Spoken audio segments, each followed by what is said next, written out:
بسم الله الرحمن الرحيم.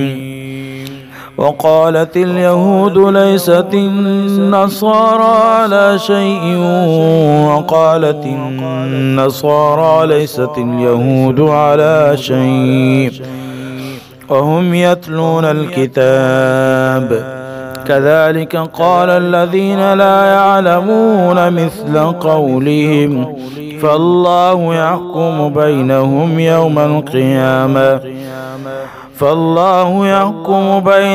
يوم القيامة فيما كانوا فيه يختلفون.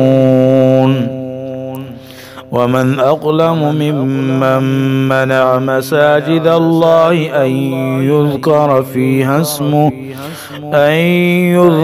فيها اسمه وسعى في خرابها أولئك ما كان لهم أن يدخلوها إلا خائفين لهم في الدنيا خزي ولهم في الآخرة عذاب عظيم.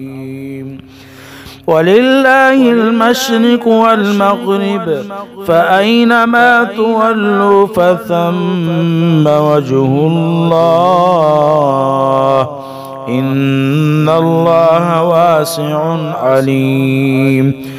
وقالوا اتخذ الله ولدا سبحانه بل له ما في السماوات والأرض كل له قانتون بديع السماوات والأرض وإذا قضى أمرا فإنما يقول له كن فيكون. وقال الذين لا يعلمون لولا يكلمنا الله أو تأتينا آية كذلك قال الذين من قبلهم مثل قولهم تشابهت قلوبهم قد بينا الآيات لقوم يوقنون.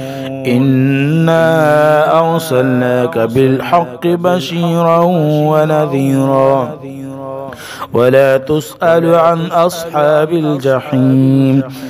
ولن ترضى عنك اليهود ولا النصارى حتى تتبع ملتهم قل إن هدى الله هو الهدى ولئن اتبعت أهواءهم بعد الذي جاءك من العلم ما لك من الله من ولي ولا نصير.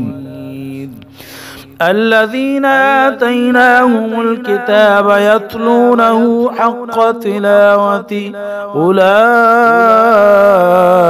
يؤمنون به ومن يكفر به فأولئك هم الخاسرون.